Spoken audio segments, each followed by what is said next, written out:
Today I'll be teaching you how to make a little square. I'm going to teach you how to do a single crochet and how to use a chain and how to eventually cast off and maybe work in the ends.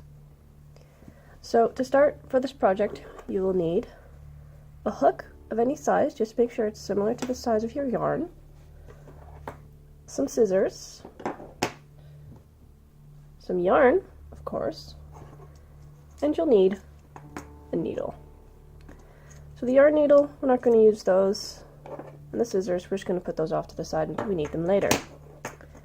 Now for the yarn that I am using Mully yarn, and the size of my yarn is a hook size number 7. Now I don't have one of those, but I work quite loosely, so I'm using a hook size 6. So to start, we're just going to find the end of our yarn. There we go. And I'm just going to put this off to the side. We're going to start by doing a slip stitch. A slip knot, sorry. Now, in order to make a slip knot, we take the end of our yarn is on here, and the working yarn is towards the right. What we do is we make a loop, making sure that the working yarn loops on top of the ends, and then we put our working yarn through that loop like that, and then you just pull that tight. Now the way to test to see if this works, you can hold on to your slip knot and pull on your working yarn, and if that changes the size of the loop, then that means your slip knot works correctly. Now we put that onto our hook. Now a good way to put this onto your hook is to have your working yarn towards the back. So just pull that tight. Make sure it's not too tight, because if it's too tight you won't be able to get it off your hook. So you need to make sure that it's just about that. You can still slide it around really easy. So we're going to start by making a chain. Now for the sake of this tutorial, I'm just going to make a little square, and I'm going to chain 10 stitches. So to chain, I hold my yarn between 2 fingers in order to feed the yarn. I hold my knot or my stitch with my last 3 fingers, and I tend to hold on to the stitch on my hook with my index finger of my right hand. If you're left-handed, just flip this and do it that way. You can also hold your crochet hook like this, which also works. I just prefer holding it like this. So what you do is you yarn over, so you're making sure that the top of this hook here is facing you like this. So you yarn over and you pull that through the loop, just like that.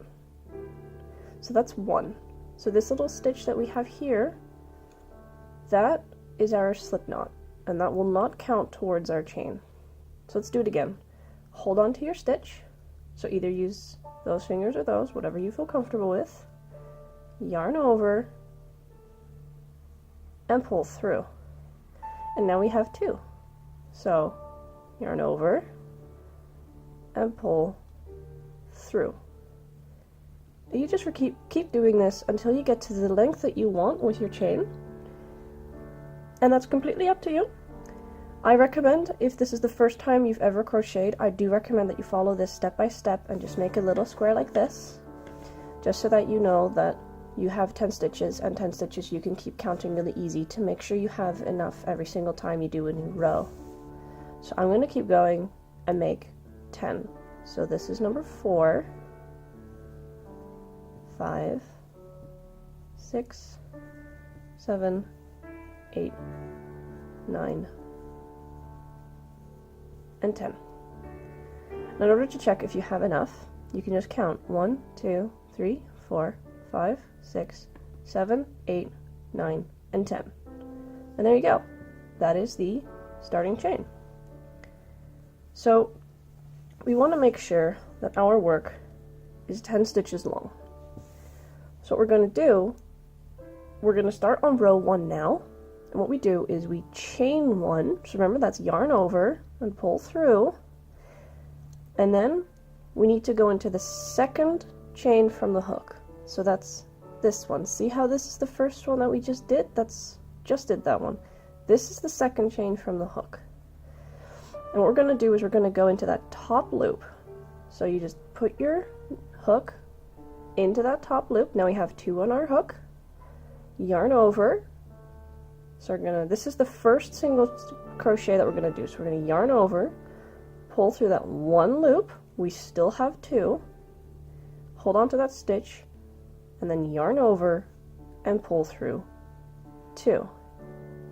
So the reason why we do the single chain before we do the single crochet is because it makes sure that our new stitch is at the same height, so we don't pull it down or lose a stitch. So if we count how many crochets or how many chains we have left now, 1, 2, 3, 4, 5, 6, 7, 8, 9. So that means that we still have 9 to go. So let's do it again. Make sure you hold your yarn well. I'm sorry for the sniffles, still slightly sick. Hold your yarn, and I tend to have a little bit of tension, and I just kind of feed it through as I work. And then we're going to go into the next chain, which is right there. You can see that this is the one that we just worked, and this is the one that we're going to go into. So go through, yarn over, pull through 1, just like that. Now we have 2, and then yarn over and pull through 2. And that's our second one. So you can see here, 1, 2. We now have 2 single crochets. Let's do that one more time, and then I'll go to the end of the row. So go through that top loop. You can see that you have 2 loops here, like kind of a braid. We're going to go into that top loop. Yarn over, remember the hook is facing you. Yarn over. Now what I tend to do is I'll turn the hook all the way 180 degrees so it's facing the other side, and then I pull it through, and as I'm pulling it through, like that, I turn it back facing forwards, which is why I hold my crochet hook like this. Like this, I find I don't have enough control. I just prefer holding it like this because then I can turn my hook using my thumb and middle finger. So yarn over, pull through 1, and then yarn over and pull through 2. Just like that. So I'm going to continue on to the end of the row.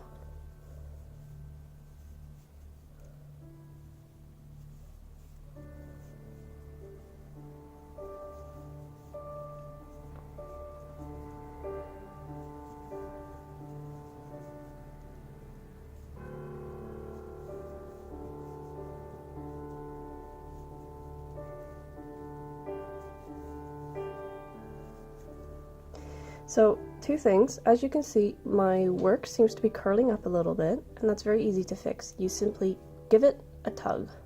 Quite a strong tug. And there you go. Now it's not curling up anymore. And I'm on my last stitch here, which is right there. And remember, this knot down there, that's our slip knot. We're not going to work into that because otherwise we'll add a stitch, which we don't need. So we're just going to go into that stitch right there, pull through 1, yarn over, and pull through 2. And there's our first row. So there's the back, and there's the front. And then what we're going to do is we're going to start the second row. And from here on out, it's the same thing all the way through to the end. So I'll start off how to show the row and do 2 more stitches. And then I'm just going to fast forward until I reach the end of my square. So to start the new row, what you do is you do a chain, and remember how to do a chain is yarn over and pull through that loop. And this chain is called a turning chain because we now turn our work, so now we have the back towards us, and now we can keep going. So we have the chain which is closest to the hook, and we're going to start by going into that last stitch that we made. If you look at the top, you can see that braid pattern, and we're going to go into the second little braid from our hook because that's the chain. I'm going to go into there, and you go through both of those loops. Yarn over, pull through both of those loops, so pull through 1, and then yarn over and pull through 2. By doing that chain, we make sure that the edge is really neat, which you can see here, lovely straight edges, which is very important. And we make sure that this row that we're working on now is the same height as our next stitch. So one more time, our next stitch is right there. We're going to go through, making sure we have both loops, on our hook, yarn over, pull through 1, yarn over, and pull through 2. And there you go. That's all you need to do, and you just keep doing that until you make your square, or you make your scarf, or whatever it is you're making. You make it as long as you want. This little tail end here, we'll take care of that in a little bit. For now, I'm just going to go ahead and I'll fast forward this video, and I'll see you when I'm done. Okay, so I finished my little square. So for the sake of this tutorial, it's a nice little square. And I'm going to now bind off. And in order to do this, we're going to take our scissors. And we're just going to snip a tail. It doesn't matter how long the tail is. I generally leave it about 3 inches. And just snip it off. We'll just put our yarn to the side. We don't need that anymore. Now to cast off, what we do is we're going to do as if we're going to do a chain, but instead of only yarn over and pull through, we're going to pull that yarn all the way through, and then we're just going to pull that tight, which leaves a stitch. Now there's one more thing that we need to do, and that's working our ends. And there's 2 ways that we can do that. So we take a yarn needle, and it's quite useful to use a yarn needle. You can use a plastic one or a metal one. I have a metal one. And these yarn needles have a large eye, which makes it easier to put the yarn through, and they have a very blunt tip, so you can't hurt yourself. And the tip is slightly bent, which makes it easier to work through your work. So I will show you the 2 methods of working away your ends. So you put the yarn through the eye. And the way that I like to do it, I like to kind of zigzag back and forth until I have a couple of inches of my yarn worked into my work. So I will go in from the back and just from the top of the stitch there. So I'll go in, pull it through, and then we'll go into the next stitch. So here's the stitch we just went through, and we go into the stitch right here. So instead of going back through here, we go back through there. And just pull that through. And then in the next one, I'll give you a side angle here, and we go right at the top of that stitch, right there. Where we'd normally put the hook, we now just put the yarn needle and just put that through.